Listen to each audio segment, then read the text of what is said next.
Permata TV YouTube Indonesia dengan bangga mempersembahkan sebuah storytelling kekinian abad ini, diangkat dari karya besar Esa Mintarja yang sangat populer di masanya, berlatar belakang kisah tanah Jawa masa lampau dengan judul Kisah Api di Bukit Menoreh.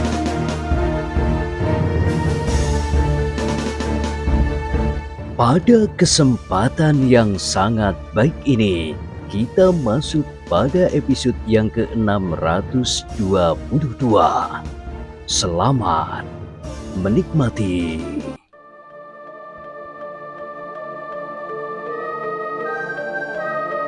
Di akhir kisah sebelumnya disebutkan, dalam pembicaraan itu, maka semua pesan Ki Demang Sangkal Putung telah disampaikannya pula. Persoalan-persoalan yang langsung dan tidak langsung menyangkut kedatangan Swandaru pun telah dibicarakannya. Tempat penginapan dan segala keperluannya. Kemudian menjelang sepasar dan akhirnya hari-hari keberangkatan kedua pengantin ke Sangkal Putung. Ki Argopati menarik nafas dalam-dalam. Meskipun belum terjadi, tetapi rasa-rasanya tanah perdikan Menoreh telah menjadi sangat sepi. Rasa-rasanya Ki Argopati harus hidup sendiri di rumahnya yang besar itu. Sudah agak lama Ki Argopati ditinggal oleh istrinya yang telah mendahului menghadap Tuhannya kembali. Kesepian yang mula-mula mencekam terasa mulai terisi sejak Pandanwangi meningkat dewasa. Rasa-rasanya Pandanwangi dapat membuat rumahnya seakan-akan terbangun setelah tidur untuk waktu yang lama. Tetapi pada suatu saat, Pandanwangi itu harus meninggalkannya pergi bersama suaminya.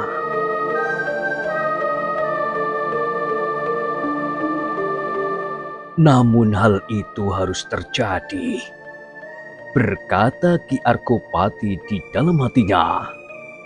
Setiap gadis akan meninggalkan orang tuanya dan ikut bersama suaminya. Demikian juga harus terjadi pada Pandanwangi.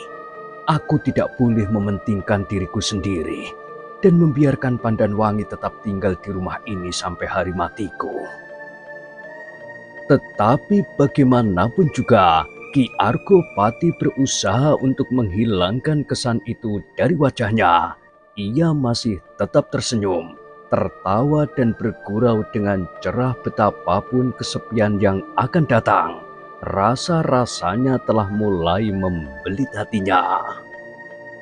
Dalam pada itu, Rudito masih saja berada di dalam biliknya. Karena ia tidak dapat segera tertidur pula, maka ia pun kemudian bangkit dan duduk di bibir pembaringan. Namun kemudian ia keluar dari bilik tidurnya dan duduk di serambi depan. Angin yang silir terasa mengusap tubuhnya. Ia melihat beberapa orang yang duduk di gandok sambil berbicara dengan riuhnya. Namun seperti kehendak ayahnya, ia tidak sebaiknya ikut serta dalam pembicaraan itu. Di serambi, Rudito memandang kegelapan yang rasa-rasanya menyelubungi seluruh permukaan bumi, seperti gelapnya hati manusia yang semakin lama menjadi semakin pekat.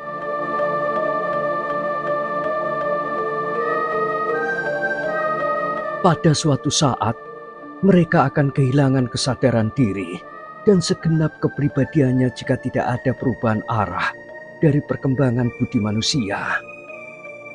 Desis Rudito dengan cemasnya. Rudito bergeser ketika terasa seekor nyamuk menggigit tangannya yang menjadi gatal. Dalam keadaan yang demikian, Rudito masih juga sempat merasa betapa perasaan yang lain masih sempat menyentuh dirinya. Dalam keadaan tertentu, ia mampu melepaskan diri dari perasaan sakit, pedih, lelah, dan semacamnya. Namun pada keadaan yang wajar itu, perasaan gatal masih terasa olehnya. Ketika nyamuk itu hinggap lagi di sela-sela jari tangannya, maka perlahan-lahan ia mengangkat tangannya yang lain. Di dalam cahaya obor yang kemerah-merahan, ia memandang nyamuk itu dengan tatapan mata kejengkelan yang mendorongnya siap untuk melakukan pembunuhan. Tetapi tiba-tiba saja ia menarik nafas. Ia tidak berusaha untuk menepuk nyamuk itu. Namun dengan jari-jarinya dikejutkannya nyamuk itu dan dibiarkannya terbang. Rudito mengerutkan keningnya ketika kemudian didengarnya desir langkah halus mendekatinya. Hatinya menjadi berdebar-debar. Rasa-rasanya ia dapat mengenal langkah yang mendekatinya itu, meskipun ia belum melihat orangnya. Rudito bangkit ketika seseorang muncul di serambi itu, seperti yang diduganya. Orang itu adalah Pandanwangi. Oh, suaranya agak gemetar, tetapi beberapa saat kemudian ia sudah dapat menguasai dirinya. Ia bukan lagi Rudito yang dahulu. Kau tidak tidur? Bertanya Pandanwangi. Udara terlalu panas, jawab Rudito. Di sini, aku merasa agak sejuk.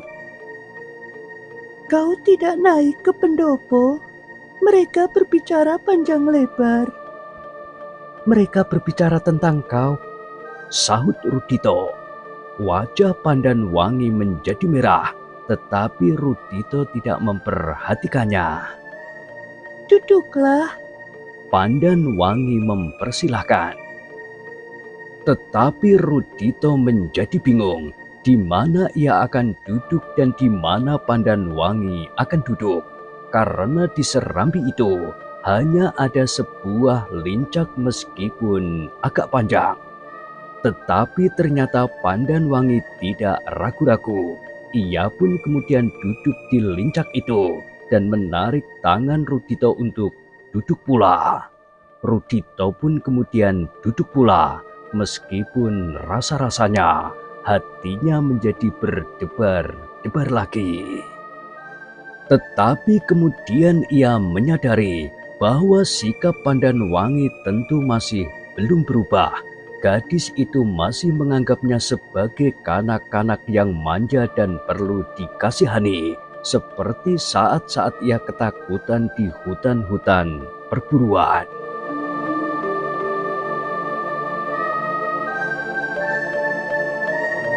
Kenapa kau tidak ikut berbicara di pendopo? Bertanya Pandanwangi sekali lagi. Meskipun mereka berbicara tentang aku, apa salahnya kau ikut mendengarkannya? Agaknya aku masih belum diperlukan untuk ikut dalam pembicaraan yang penting itu, jawab Rudito. Pandanwangi menarik nafas. Sejenak ia merenungi malam yang menjadi semakin gelap. Namun tiba-tiba saja ia bertanya. Kau baru datang dari Sangkal Putung? Iya, jawab Rudito. Pandanwangi memandang Rudito sejenak, tetapi wajahnya pun kemudian tertunduk. Ada sesuatu yang ingin dikatakannya, tetapi tertahan di kerongkongannya.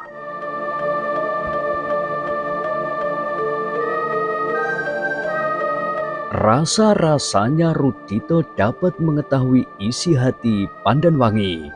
Gadis itu ingin bertanya sesuatu tentang Swandaru, bakal suaminya. Tetapi agaknya perasaannya telah menahannya. Sebagai seorang gadis ia tidak dapat langsung bertanya tentang seorang anak muda yang mempunyai ikatan yang khusus dengan dirinya. Karena itu, maka Rudito lah yang berkata, "Di Sangkal Putung, aku sempat bertemu dengan Swandaru dan Agung Sedayu. Wajah Pandan Wangi menjadi kemerah-merahan, tetapi ia sama sekali tidak menyahut. Dan agaknya Rudito memang bukan Rudito yang dahulu. Ia berkata seterusnya, mereka dalam keadaan selamat dan berpengharapan, terutama Swandaru. Tetapi atas nasihat orang-orang tua di Sangkal Putung, ia harus berusaha untuk mengurangi bobot badannya menjelang hari perkawinannya. Ah, Desis Pandan Wangi. Rudito tertawa. Katanya lebih lanjut, tetapi pada dasarnya mereka merasa berbahagia dengan harapan di dalam hati mereka. Setelah Swandaru, tentu akan datang saatnya Agung Sedayu. Agaknya adik Swandaru yang bernama Sekar Mirah itu pun sudah cukup masak untuk mulai dengan taraf kehidupan baru. Terasa sesuatu berdesir di hati Pandan Wangi. Namun kemudian semuanya telah ditekannya dalam-dalam di dasar lubuk hati. Bahkan ia pun kemudian berkata kepada dirinya sendiri di dalam hatinya, bukankah sudah seharusnya Agung Sedayu segera kawin dengan gadis pilihannya? Seperti aku juga kawin dengan anak muda pilihanku dan yang telah direstui oleh ayah. Pandan Wangi menarik nafas dalam-dalam. Sepintas seakan-akan kedua anak muda dari Sangkal Putung itu lewat di depannya, namun kemudian hilang di dalam kegelapan. Karena Pandan Wangi tidak menjawab, maka Rudito pun berbicara lagi. Bukankah kau sudah berkemas untuk memasuki langkah baru dalam tata kehidupanmu? Pandan Wangi mengangguk. Tentu sudah, dan sebentar lagi semua yang kau nantikan itu akan terjadi. Tanah Perdikan Menoreh akan bergembira karenanya. Seperti juga Sangkal Putung, ikatan kekeluargaan ini benar-benar sangat menarik karena kedua daerah yang akan terikat menjadi satu ikatan itu terletak di sebelah timur dan di sebelah barat Mataram. Pandan Wangi berpaling. Dicobanya untuk memandang wajah Rudito dalam cahaya obor. Nampaknya Rudito mengatakannya tanpa maksud sesuatu, sehingga Pandan Wangi pun hanya menarik nafas tanpa memberikan jawaban. Karena itu, Rudito pun melanjutkannya. Tetapi lebih dari itu, perkawinan ini akan dapat mengikat dua daerah yang luas dan subur. Iya, Desis Pandan Wangi kemudian. mudah-mudahan dapat memberikan kebahagiaan, bukan saja bagiku, tetapi juga bagi Tanah Perdikan Menoreh dan Sangkal Putung. Kau dan Swandaru adalah orang-orang yang memiliki pengaruh atas kedua daerah itu. Kebahagiaanmu adalah kebahagiaan daerah itu. Mudah-mudahan kemudian kau berdua dapat memerintah kedua daerah itu dengan hati yang damai dan menumbuhkan kedamaian dan ketentraman pula di hati rakyat kalian.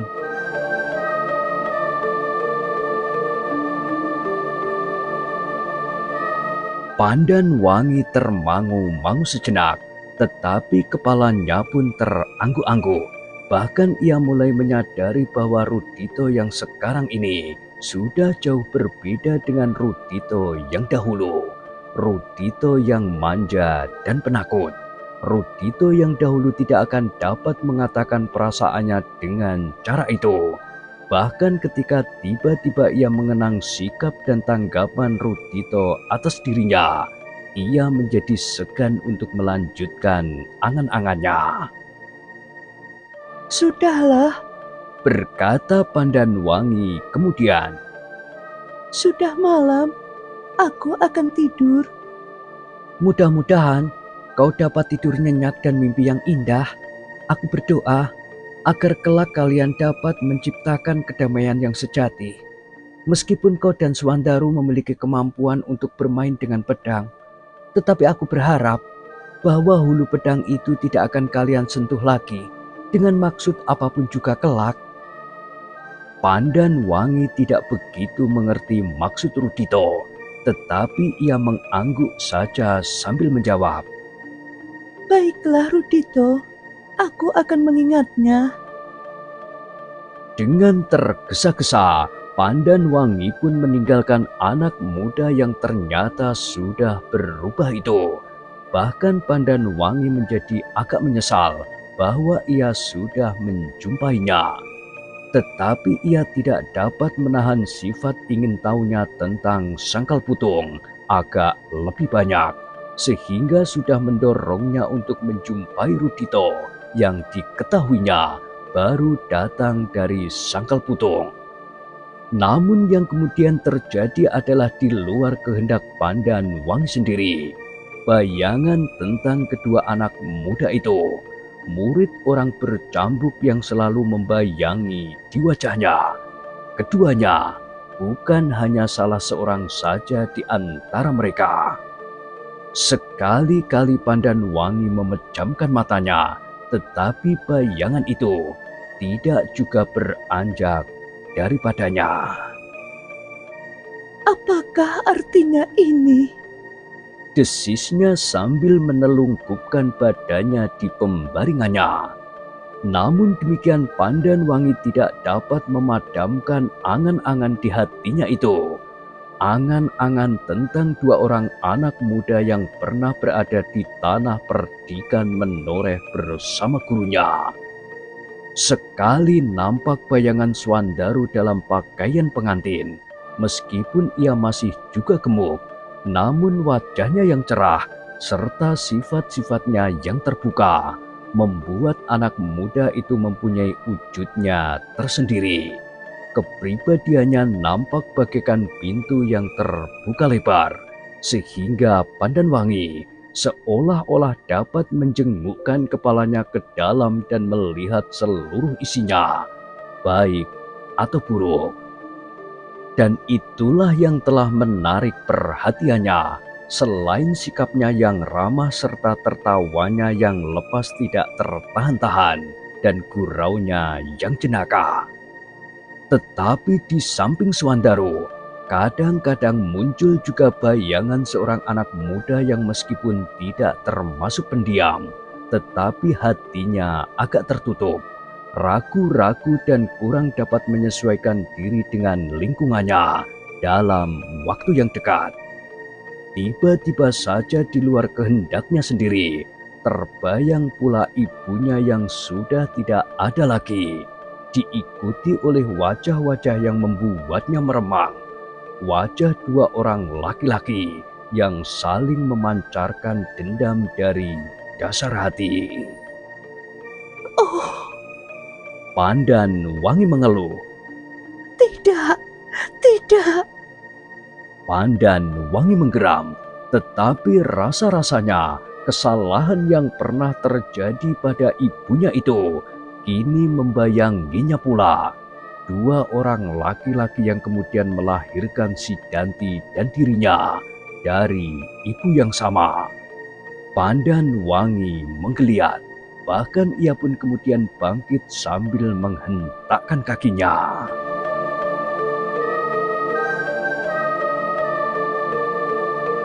Kesalahan itu tidak boleh terulang lagi dalam bentuk yang manapun juga. Aku bukan ibu, dan ibu tidak dapat melimpahkan dosa-dosanya kepadaku. Desisnya. Namun yang terjadi kemudian adalah perang tanding antara dua orang anak muda yang kemudian bernama Ki Tambakwedi dan Ki Gede menoreh di bawah sepasang pohon pucang. Gila, gila. Pandan Wangi menggeram. Aku tidak boleh gila seperti itu, sehingga aku menyeret orang-orang lain menjadi gila pula.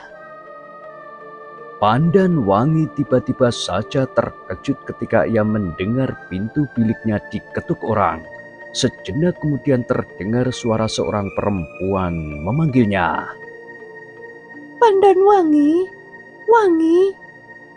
Pandan Wangi termangu-mangu sejenak, namun kemudian dibenahinya pakaiannya dan diusapnya wajahnya yang menjadi basah. Selangkah demi selangkah ia mendekati pintu biliknya dengan ragu-ragu.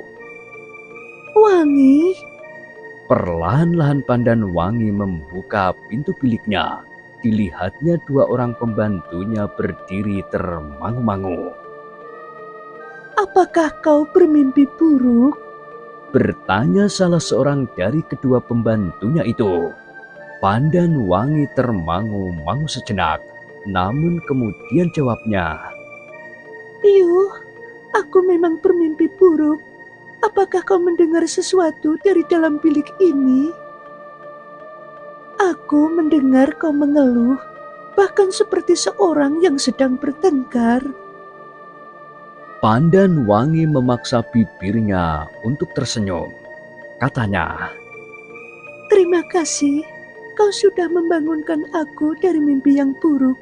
Untunglah ayah tidak mendengarnya. Ki Gede masih berada di pendopo bersama tamunya. jawab salah seorang dari keduanya.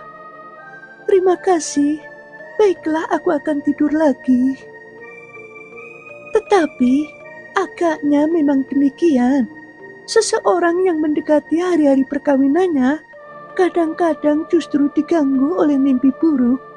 Itu pertanda bahwa kau sudah tidak sabar lagi menunggu hari-hari yang menjadi semakin pendek, kurang dari sebulan. Ah, Desis Pandan Wangi. selamat malam. Pandan Wangi pun menutup pintunya kembali, sementara dua orang itu masih termangu-mangu sejenak di muka pintu bilik yang sudah tertutup itu. Namun sejenak kemudian, mereka pun segera meninggalkan tempat itu. Di dalam biliknya, Pandan Wangi menjadi semakin gelisah. Bukan karena kedua pembantunya yang seolah-olah melihat mendung di dalam hatinya, tetapi kegelisahannya justru karena kesadarannya tentang dirinya dan perasaannya, dan dengan segenap kemampuan yang ada pada dirinya, dilandasi oleh pertimbangan nalar yang seimbang, maka akhirnya ia dapat menguasai dirinya. Pengalaman yang pernah terjadi atas ibunya merupakan guru yang sangat berharga baginya dalam menghadapi gejolak perasaannya.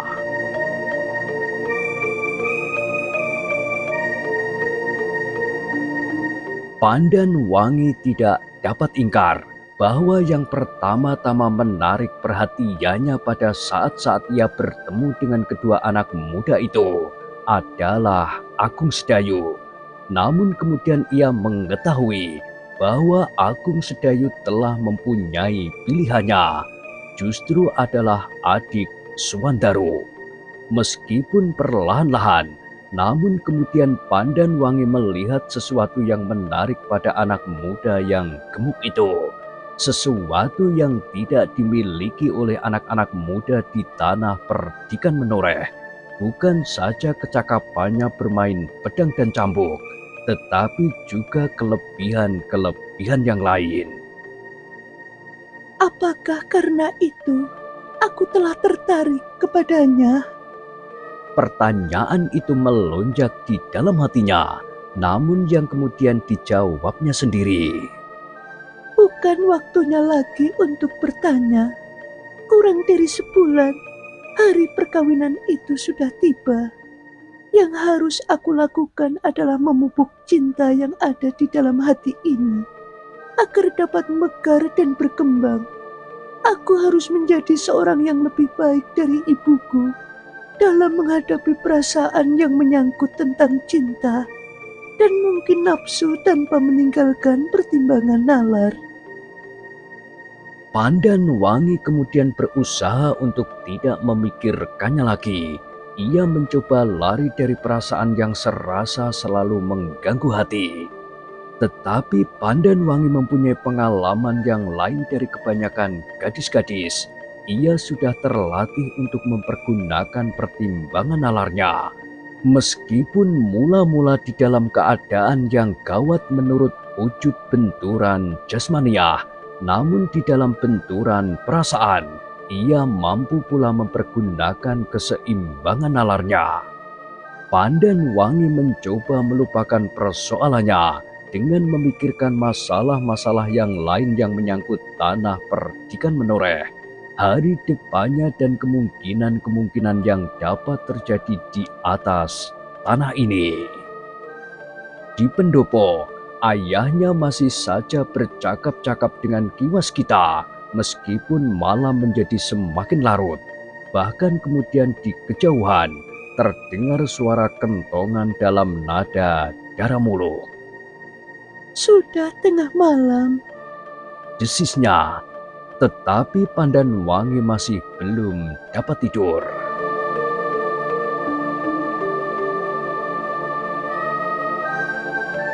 Di pendopo, beberapa orang bebahu dan orang-orang tua tetangga-tetangga Ki Gede Menoreh kemudian minta diri.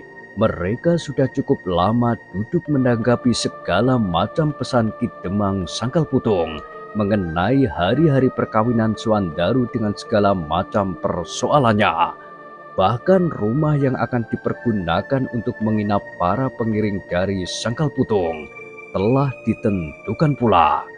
Namun demikian, sepeninggal para tetangga dan bebahu tanah perdikan, Ki Waskita masih tetap duduk di pendopo dengan Ki Gede Menoreh sendiri. Masih ada yang akan aku katakan, Ki Gede, berkata Ki Waskita. Ki Gede Menoreh mengerutkan keningnya, lalu ia pun bertanya, apakah ada sesuatu yang agak menghambat kelancaran upacara perkawinan itu? Bukan masalah itu, sahut Ki Waskita untuk menenteramkan hati Ki Argopati. Soalnya lain sekali, hampir tidak ada hubungannya. Ki Argopati termangu-mangu. Ki Argopati, berkata Ki Waskita, mungkin ada baiknya Ki Argopati mengetahui serba sedikit tentang pusaka-pusaka yang hilang dari Mataram. Oh, yang sebuah sudah pernah kita ceritakan di sini, bahwa Songsong itu telah menyeberangi Kali Progo dan justru melintasi tanah perdikan ini, meskipun arahnya belum dapat kita ketahui dengan pasti. Iya, dan sekarang aku akan bercerita tentang pusaka yang satu lagi. Kanjeng Kiai Pleret. Ya, Kanjeng Kiai Pleret.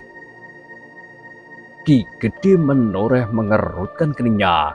Di luar sadarnya ia bergeser mendekat Ki Waskita.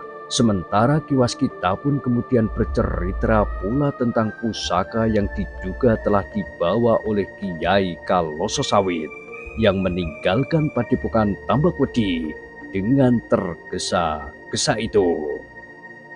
Ki Gede Menoreh mendengarkan cerita itu dengan seksama. Sekali-sekali ia mengangguk-angguk, namun kemudian wajahnya menjadi tegang. Jadi di Tambakwedi telah terjadi pertempuran yang cukup keras bagi Pajang, bertanya Ki Gede. Ya Ki Gede, untunglah bahwa Untara mempunyai cara yang tepat untuk menguasai keadaan. Bukan saja Tambakwedi, tetapi sekaligus penjahat-penjahat kecil yang berkelompok di lereng Merapi pun agaknya berhasil ditertibkan. Apakah Anggir Untara mengetahui tentang pusaka yang hilang itu pula? Menurut dugaanku tidak, tetapi aku tidak tahu dengan pasti.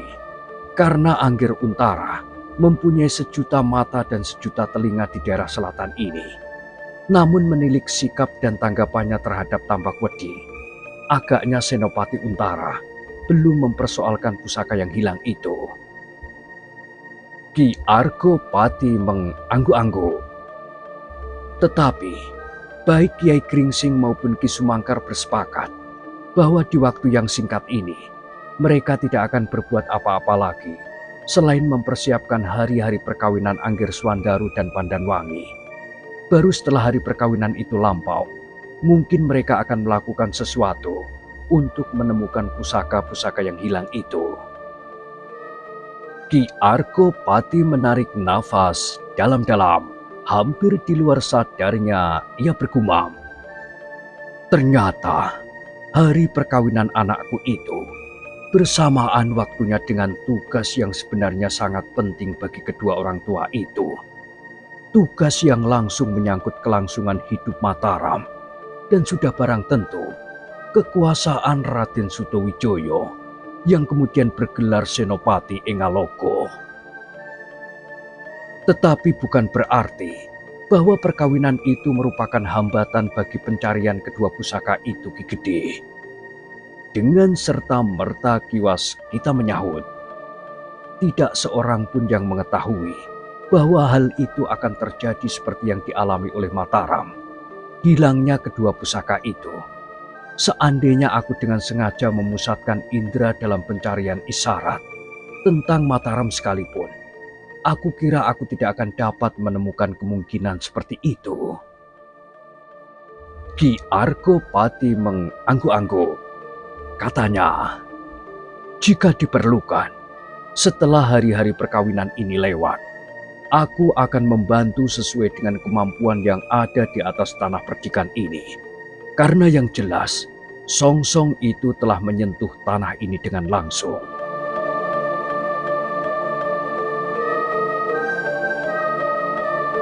Kiwas kita mengangguk-angguk pula. Ia memang sudah menduga bahwa tanah perdikan menoreh tentu tidak akan berkeberatan jika diperlukan bantuan, apalagi sesudah hari-hari perkawinan. Seandainya keadaan mendesak dan saat itu pula Menoreh harus menyiapkan sepasukan pengawal pilihan, maka Ki Gede Menoreh tentu tidak akan menolak. Tetapi agaknya Kiai Gringsing dan Ki Sumangkar baru akan bergerak setelah hari-hari perkawinan Suandaru dengan Pandanwangi. Sehingga Ki Arkopati pun harus menyesuaikan dirinya pula dengan saat-saat yang sudah ditentukan itu. Kecuali jika Raden Sutawijaya mengambil sikap lain setelah ia menerima laporan yang dengan tergesa-gesa disampaikan oleh para pemimpin Mataram. Berkata kiwas kita di dalam hatinya pula, namun agaknya Raden Sutawijaya yang bergelar Senopati Engaloko itu pun tidak akan bertindak tergesa-gesa menghadapi kekuatan yang tidak dapat diketahuinya dengan pasti itu. Demikianlah ketika malam menjadi semakin larut, maka pembicaraan mereka pun terputus. Kiwas kita minta diri untuk beristirahat dan sekaligus ia minta diri pula bahwa besok pagi benar ia akan meninggalkan tanah perdikan Menoreh.